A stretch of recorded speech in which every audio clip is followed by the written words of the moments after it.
The next stage, that is stage 2, is of incorporation. Now see, what is this stage all about? Now once the promoters have decided to go ahead with this business idea and open their business, they need to move to stage 2, which is incorporation. Now what is incorporation of a company? You will have to apply for incorporation of the company with the registrar. Now the registrar would be the person, like let's take an example. If you wish to incorporate your company, you open your office in Mumbai, then you have to approach to the registrar who is situated in Mumbai. So you have to search for the requisite or the registrar and then do the filing. Okay. Now there are certain documents which are required. So you can see here there are filing of necessary documents which has to be done when you are applying for incorporation. Now what are those documents? Memorandum of Association. We already discussed on Memorandum of Association. It has the main objects of the company. Okay. Now this Memorandum of Association has to be signed by the directors. So when it comes to public company, it has to be signed by 7 directors. Second thing, in case of private companies, it would be signed by 2 directors. Now apart from this, it has to be witnessed and it has to be stamped. The same goes with articles of association. Now statement of authorized capital is nothing but a statement saying this is the maximum capital which the company promises to raise, or this is the capital which it can raise. Okay. So statement of authorized capital is gives us the amount, the maximum amount which a company can go ahead in future and raise from the public. Now consent of the proposed director. So there would be a letter stating that the director has, that is this person has agreed to be a director of the company, and he would be signing that consent letter. So you need to submit that consent letter also. Now if there is a managing director or whole time director which you are planning to employ, okay, so in that case the agreement with that particular director will have to be submitted at the time of incorporation. Now the statutory declaration would be that everything mentioned here is true, okay, and all the requisite documents have been submitted.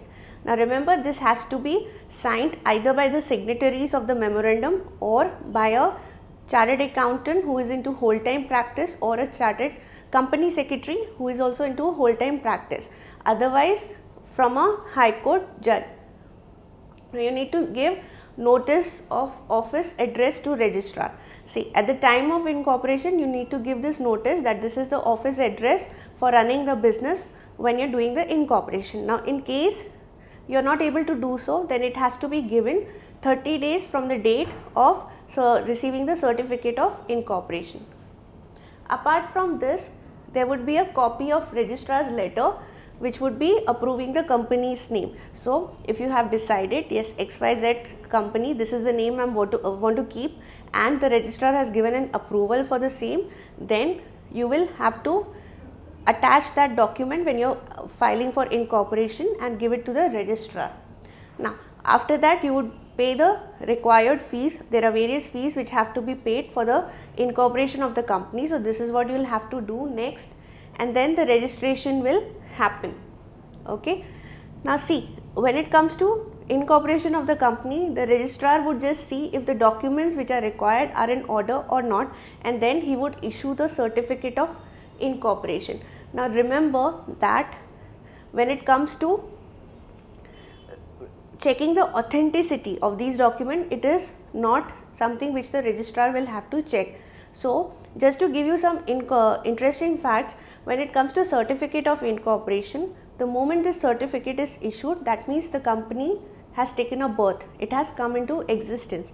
So from that day it can enter into contracts, it becomes liable for any contracts it has entered into. Okay. So suppose, take an example, if the certificate says that the date of incorporation of the company is 6th May. Okay. Now when the certificate came, the date mentioned in the certificate was 6th May. Okay. But actually the incorporation had happened on 4th of May. Okay. So in that scenario, the date of incorporation is valid, that is, if someone has entered into a contract on 4th of May, it becomes valid. Okay.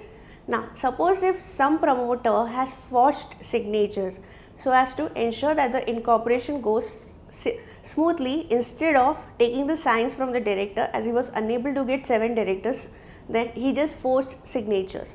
In that scenario, still the certificate of incorporation would be valid. The reason being simple, that the registrar has no idea and it has the certificate has been issued in a good faith, and hence because of the certificate of incorporation, the people entered into the contract with the company and hence the company becomes liable. Okay. Now this brings us to the end of the video.